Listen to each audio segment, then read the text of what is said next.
Dixit. Welcome back to my channel that is Ashmita classes.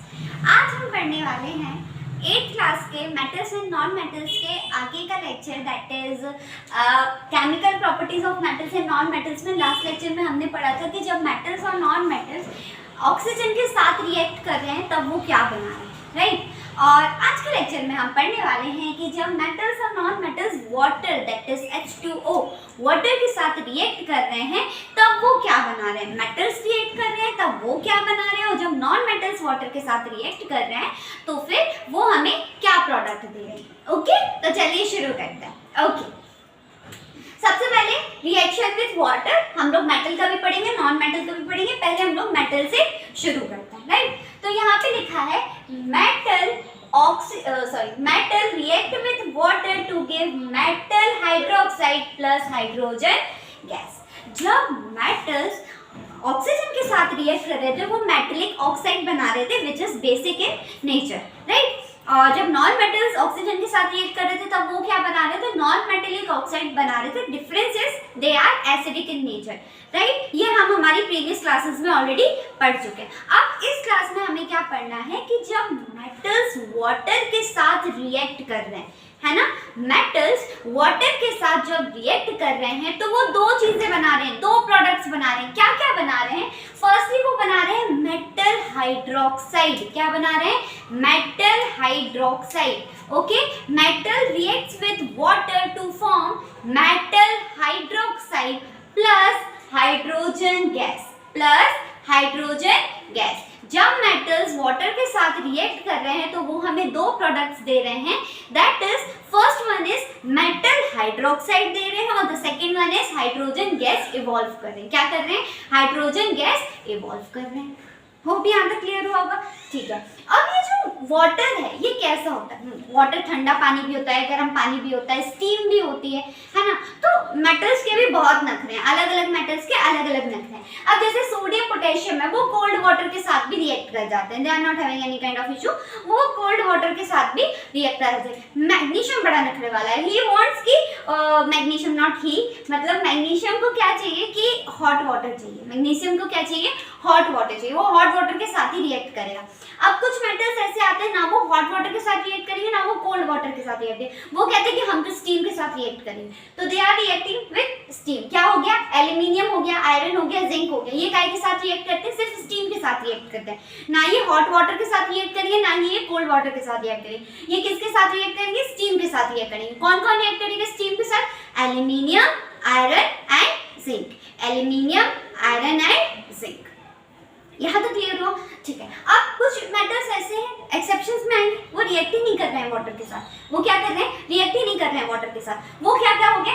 Lead हो गया, copper हो गया, गोल्ड हो गया, सिल्वर हो गया। Lead, copper, gold and silver, ये चारों ऐसे मेटल्स हैं जो वाटर के साथ रिएक्ट नहीं करते। ये अच्छी बात है, तभी हम गोल्ड और सिल्वर की ज्वेलरी पहन पाते हैं। अगर ये वाटर के साथ रिएक्ट करते तो हम उसको नहीं पहन सकते थे, राइट। तो ये सारे मेटल्स जो हैं जैसे कि सोडियम और पोटेशियम हो गया, वो कैसे रिएक्ट कर जाते हैं? कोल्ड वाटर से भी रिएक्ट कर जाते हैं। मैग्नीशियम को रिएक्ट करने के लिए हॉट वाटर की नीड होती है। प्लस जो ऐसे मेटल्स हैं जो स्टीम के साथ रिएक्ट करेंगे वो कौन कौन से? एल्यूमिनियम हो गया, आयरन हो गया, जिंक हो गया। कौन कौन से? Aluminium, iron and zinc. काय के साथ रिएक्ट कर रहे हैं? स्टीम के साथ रिएक्ट कर रहे हैं। अब हम आ जाते हैं नो रिएक्शन, ऐसे मेटल्स जो वाटर के साथ कोई रिएक्शन नहीं दिखा रहे। Lead, copper, silver and gold. Lead, copper, silver and gold. Hope यहाँ तक क्लियर हुआ होगा। ओके, आगे बढ़ जाते हैं। कुछ एग्जांपल्स के साथ समझने की कोशिश करते हैं, है ना। कुछ एग्जांपल्स, क्योंकि जब हम एग्जांपल्स के साथ पढ़ते हैं तो हमें चीजें और ज्यादा बेटर तरीके से क्लियर हो पाती है। तो हम एग्जांपल्स के साथ समझने की कोशिश करते हैं। Sodium that is Na, sodium is Na, right. Water क्या होगा? ये H2O होगा। क्या? Water is H2O। क्या बनाया? सोडियम हाइड्रोक्साइड बनाया। क्या बनाया? Sodium hydroxide, NaOH। क्या बनाया? Sodium hydroxide. क्या रिलीज कर दी? हाइड्रोजन गैस रिलीज कर दी।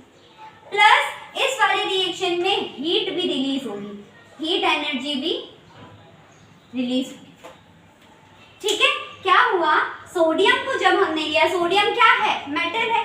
सोडियम को हमने लिया, वाटर के साथ रिएक्ट कराया तो उसने दो चीजें हमें दी। First one is sodium hydroxide, first one is sodium hydroxide and second one is hydrogen gas evolve हुई। ठीक है, आप लोगों ने सुना होगा कि जो सोडियम और पोटेशियम है हम उसको हमेशा केरोसिन ऑयल में रखते हैं, और ये क्वेश्चन आपको सीधा उठ के आता है, why sodium and potassium are always kept in a kerosene oil. क्यों? क्योंकि वो वाटर के साथ बहुत ही ज्यादा वाइग्रसली रिएक्ट करते हैं। क्या होता है, वो वाटर के साथ बहुत ही ज्यादा वाइग्रसली रिएक्ट करते हैं और फिर एकदम फ्लेम कैच कर लेते हैं। क्या कैच कर लेते हैं? फायर कैच कर लेते हैं बहुत जल्दी, पानी के अंदर भी फायर कैच कर लेते हैं। ये ऐसे मेटल्स हम नॉर्मली पानी का यूज करते हैं आग बुझाने के लिए, ये ऐसे मेटल्स हैं पानी के अंदर भी आग पकड़ लेते हैं।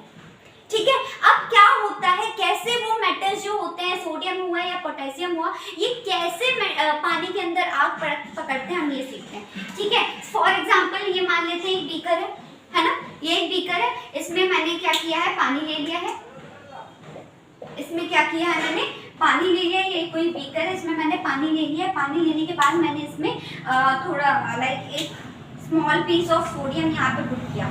यहाँ पे मैंने क्या किया, ये स्मॉल पीस ऑफ सोडियम है। ठीक है, जब सोडियम वाटर के साथ रिएक्ट करा तो उसने क्या बना, सोडियम हाइड्रोक्साइड बना लिया। वाटर के साथ सोडियम ने रिएक्ट करके यहाँ पे क्या बना लिया होगा, सोडियम हाइड्रोक्साइड बना लिया होगा, प्लस हाइड्रोजन गैस इवॉल्व होगी। तो हाइड्रोजन गैस क्योंकि नीचे से इवॉल्व हो रही है तो वो धीरे धीरे करके बबल्स के फॉर्म में, किसके फॉर्म में, बबल्स के फॉर्म में सरफेस पे आने की कोशिश करेगी, वाटर सरफेस पे आने की कोशिश करेगी।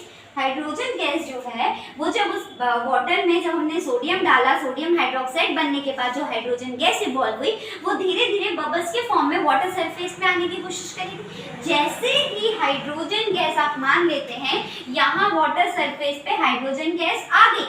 ठीक है, अब यहाँ पे एटमॉस्फेरिक एयर होगी,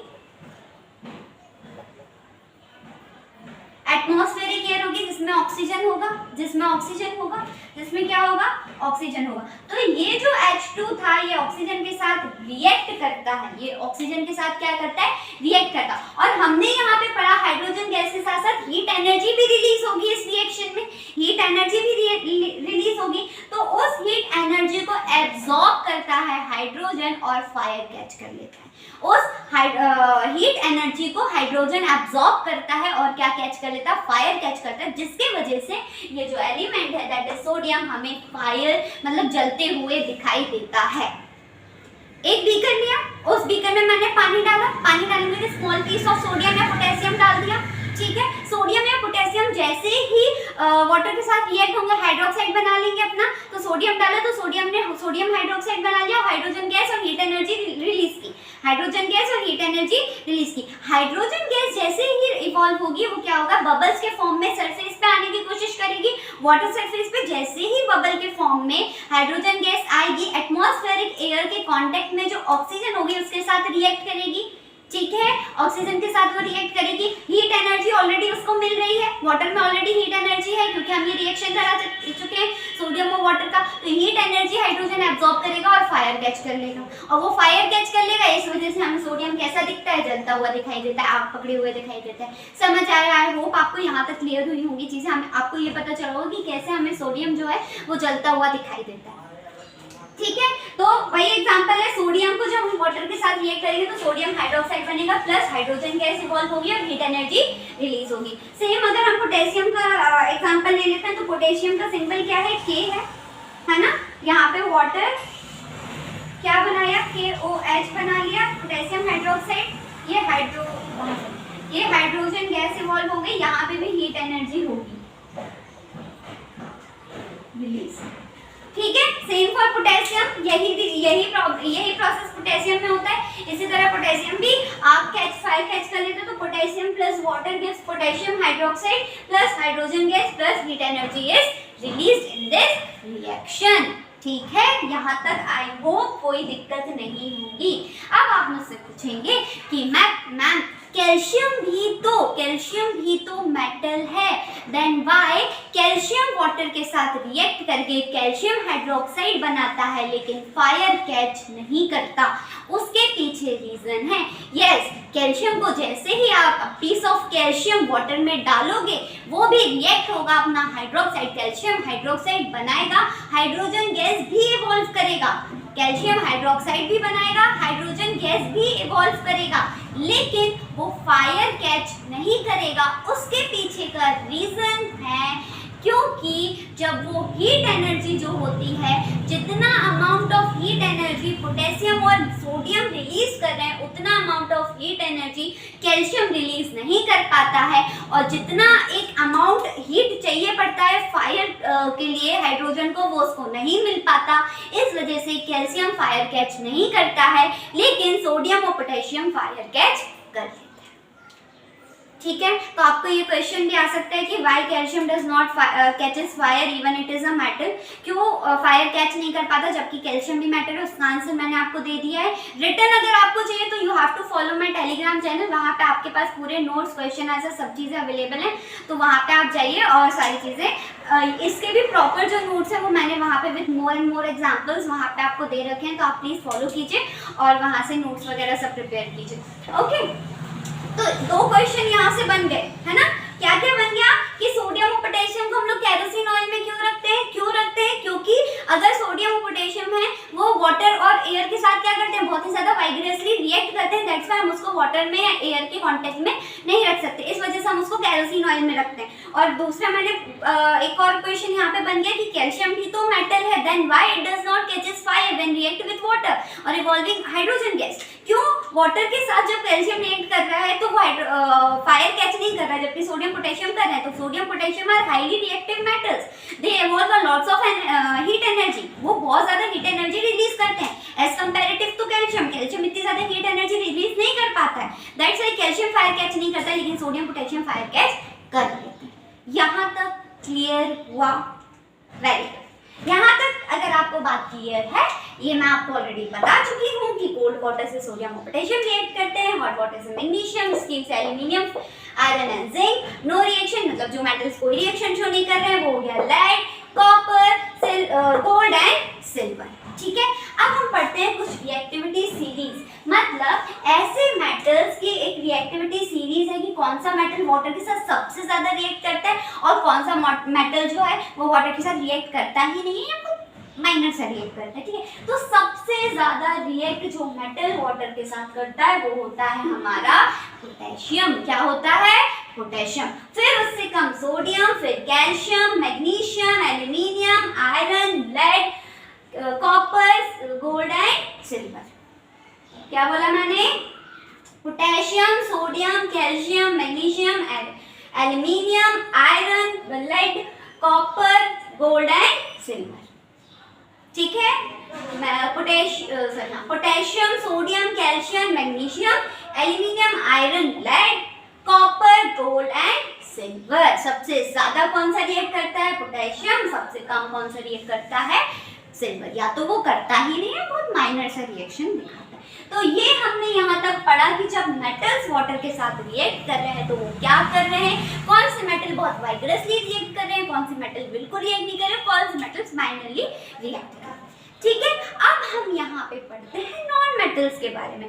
तो non metals do not react with water. Non metals सबसे बढ़िया है, वो मेटल्स के साथ वाटर के साथ रिएक्ट ही नहीं करते हैं। ठीक है, वाटर में आप कितने भी नॉन मेटल डाल दो वो रिएक्ट नहीं करेंगे। This is a reason why white phosphorus always kept in water. यही रीजन है जिसके वजह से जो व्हाइट फॉस्फोरस है हम उसको पानी के अंदर रखते हैं, क्योंकि व्हाइट फॉस्फोरस एक नॉन मेटल है और वो एक हाईली रिएक्टिव नॉन मेटल है। अगर वो एयर के कांटेक्ट में आएगा तो वो भी वाइब्रेसली रिएक्ट करेगा, लेकिन नॉन मेटल्स क्या होते हैं? वाटर के साथ रिएक्ट नहीं करते। इस वजह से हम व्हाइट फॉस्फोरस को किसके अंदर रखते हैं? वाटर के अंदर रखते हैं। होप यहाँ तक आपको क्लियर हुआ होगा। इस लेक्चर में हमने क्या पढ़ा? हमने पढ़ा reaction of water with metals and non metals. Metals जब वाटर के साथ रिएक्ट कर रहे हैं तो मेटल हाइड्रोक्साइड बना रहे हैं प्लस हाइड्रोजन गैस इवॉल्व कर रहे हैं। सबसे ज्यादा हाईली रिएक्टिव मेटल्स कौन से हैं? Potassium and sodium. और सबसे ज्यादा लीस्ट रिएक्टिव कौन से हैं? Gold and silver. ठीक है, फिर उसके बाद चारों टाइप के वाटर से लोग रिएक्ट करते हैं। कोल्ड वाटर से सोडियम पोटेशियम बहुत अच्छे हैं, कोल्ड वाटर से भी रिएक्ट कर जाते हैं। मैग्नीशियम को हॉट वाटर चाहिए, एल्यूमिनियम, जिंक एंड आयरन इनको स्टीम चाहिए, और ये जो लेड हो गया, कॉपर हो गया, गोल्ड हो गया, सिल्वर, ये रिएक्ट ही नहीं करते हैं। ठीक है, सोडियम को अगर हम वाटर के साथ रिएक्ट करें, सोडियम हाइड्रोक्साइड बना रहा है प्लस हाइड्रोजन गैस इवॉल्व कर रहा है, लॉट्स ऑफ एनर्जी रिलीज कर रहा है, दैट्स व्हाई सोडियम जो है जल्दी से फायर कैच कर लेता है पानी के अंदर भी। उसी तरह सेम पोटेशियम का है, कैसे वो फायर कैच करता है मैं आपको बता चुकी हूँ। बीकर में पानी ले लो, पानी में सोडियम डाल दो, सोडियम जब जाएगा तो sodium hydroxide plus hydrogen gas evolve हो गया, हाइड्रोजन गैस धीरे धीरे सरफेस पे आने की कोशिश करेगी, सरफेस पे आने के बाद एटमॉस्फेयर एयर के ऑक्सीजन से रिएक्ट करेगी, हीट एनर्जी को एब्जॉर्ब करेगी और फायर कैच कर लेगी। इस वजह से वो मेटल हमें जलता हुआ दिखाई देता है। हम आ जाते हैं नॉन मेटल्स पे। तो non metals do not react with water, non metals water के साथ रिएक्ट ही नहीं करते हैं और इस वजह से व्हाइट फॉस्फोरस को हम हमेशा पानी में रखते हैं। अच्छा, अब आप लोग का मन में ये क्वेश्चन भी आ सकता है कि व्हाइट फॉस्फोरस डिसॉल्व क्यों नहीं हो जाता पानी में? क्वेश्चन आ सकते हैं ना कि व्हाइट फॉस्फोरस डिसॉल्व क्यों नहीं होता पानी में जब व्हाइट फॉस्फोरस को हम पानी में रख लेते हैं? बिकॉज ये नमक या चीनी नहीं है, white phosphorus is insoluble in water. White phosphorus water के साथ इनसॉल्युबल है, वो वाटर में कभी भी मिक्स नहीं होता, घुलता नहीं है। वो आज का लेक्चर आपको क्लियर होगा। इस चैप्टर के हमारे साथ 2 टॉपिक्स और बचे हैं, दैट इज एसिड्स के साथ रिएक्ट करना और बेसेस के साथ, और साथ में रिएक्टिविटी सीरीज बची हुई है। ठीक है, आई होप आपको यहाँ तक समझ आया होगा। अगर आपको नोट्स चाहिए तो please follow my Telegram channel. अगर आपको वीडियो अच्छा लगा हो तो please like my channel, subscribe my channel, also share it with your friends. So thank you so much.